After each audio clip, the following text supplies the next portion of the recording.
Much Abdul अजीज साहब, आप जैसे लोग जो जज्बा हम लोगों को दे सकते हैं, तो इस उम्र में भी जो सो हम लोग काम करने को वैसे तैयार है। तो बहुत बहुत शुक्रिया अनवर खान साहब भी हमारे ఇప్పుడు మన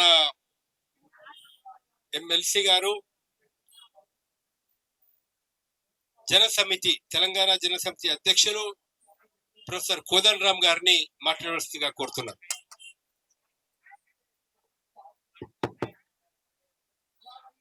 అందరికీ పేరు పేరున వందనం. మిత్రులారా, ఇంతకు ముందే ప్రవేశపెట్టిన తీర్మానాన్ని సంపూర్ణంగా బలపరుస్తూ తెలంగాణ జనసమితి తరఫున ప్రధానంగా చెప్పదలుచుకున్న విషయం ఏంటంటే, ప్రభుత్వము తన చట్టాన్ని మరిచిపోయి రాజ్యాంగ విలువలను తుంగలో తొక్కి ప్రజాస్వామ్య సూత్రాలకు విరుద్ధంగా వ్యవహరిస్తున్నది కేంద్ర ప్రభుత్వం.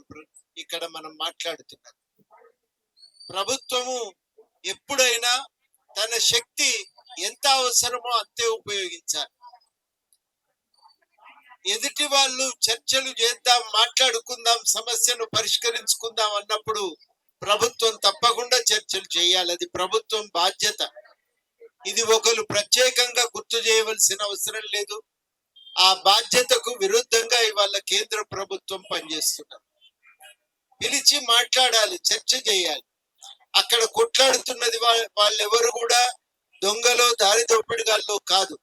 ఒక సామాజిక సమస్య పరిష్కారం కోసం ఆందోళన చేస్తున్న రాజకీయ శక్తులు. అట్లాంటి రాజకీయ శక్తులతో చర్చలు చేయవలసిన బాధ్యత ఇవాళ ప్రభుత్వం పైన ఉన్నది. ప్రజల సమస్యలు పరిష్కరిస్తే ఇట్లాంటి రాజకీయ ఉద్యమాలకు కూడా ఒక పరిష్కారం దొరుకుతుంది తప్ప కేవలం హింస అనేది ఈ సమస్యను పరిష్కరిస్తుంది అనుకోవటం అవివేకం, మూర్ఖత్వం. ఇప్పటికైనా కేంద్ర ప్రభుత్వం కళ్ళు తెరవాలి, పిలిచి మాట్లాడాలి. వాస్తవానికి వాళ్ళ ఏరివేత పేరుతో చంపుతున్నది కూడా చాలా మంది ఆదివాసులే. కొద్ది మంది నాయకులు ఉన్నారేమో, పార్టీల నాయకులు, కానీ అధిక భాగం ఇందులో చనిపోతున్నది ఆదివాసులే. ఆ ఆదివాసుల ప్రయోజనాల కోసం అయితే చర్చలు జరపక తప్పదు. కానీ ప్రభుత్వం ఈ శక్తులన్నింటినీ ఏరివేస్తే ఖనిజ సంపదపై అధికారం దొరుకుతుంది. ఆ అధికారాన్ని కంపెనీల కట్టబెట్టాలనే ప్రయత్నం చేస్తున్నది.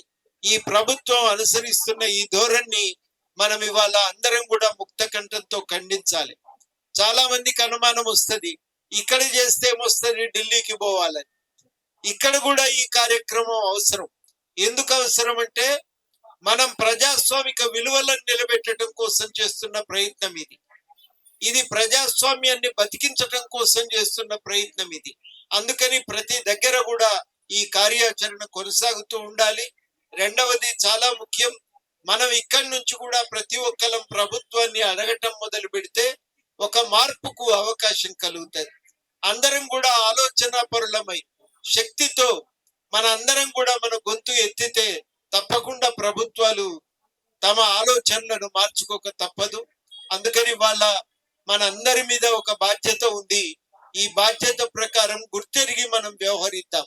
తప్పకుండా ఈ దాడులు ఆపాలి, ఈ హత్యాకాండను ఆపాలి, ఆపరేషన్ కగార్నే ఆపాలి. ఆపి చర్చలు చేసి దీనికి ఒక శాంతియుత పరిష్కారాన్ని వెతకాలని ప్రభుత్వాన్ని డిమాండ్ చేస్తూ సెలవు.